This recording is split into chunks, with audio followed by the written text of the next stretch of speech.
আজকাল সময়ের ব্যস্ততার কারণে অনেকেই মোবাইল বা ট্যাবলেটে কোরআন পড়ে থাকেন। দৈনন্দিন জীবনে আমরা মোবাইলে কোরআন পড়ছি, কিন্তু এটা কি ইসলামিক দৃষ্টিকোণ থেকে সঠিক? অজু ছাড়া কি মোবাইলে কোরআন পড়া আদৌ যাবে? মূলত মুখস্থ তিলাওয়াত বা পড়ার জন্য গোসল থাকা প্রয়োজন, কিন্তু অজু থাকা সবসময় বাধ্যতামূলক নয়। অর্থাৎ অজু না থাকলেও আপনি কোরআন পড়তে পারেন, তবে শর্ত হল কোরআন স্পর্শ না করা। অজু ছাড়া মোবাইলে কোরআন পড়া সম্ভব যদি স্ক্রিনে থাকা কোরআনের আয়াত স্পর্শ না করা যায়। মোবাইলের নিচের অংশ বা খালি পাশে হাত দেয়া যায়, কিন্তু কোরআনের লেখা দৃশ্যমান থাকা স্ক্রিনের উপর হাত দেয়া নাজায়েজ।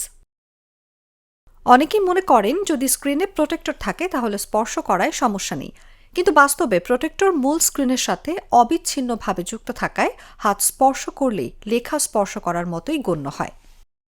সুতরাং অজু ছাড়া মোবাইলে কোরআন পড়ার সময় কেবল আয়াত স্পর্শ এড়িয়ে চলুন এবং হাত শুধু স্ক্রিনের খালি বা প্রোটেক্টর ছাড়া অংশে রাখুন।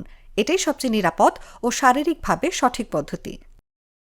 মোবাইলে কোরআন পড়ার সময় সতর্ক থাকুন, আয়াতের উপর হাত বা আঙুল না রাখুন। অজু ছাড়া পড়া সম্ভব, কিন্তু সবসময় সম্মান ও সঠিক নিয়ম মেনে চলা জরুরি। নিউজ ডেস্ক, জাগো নিউজ।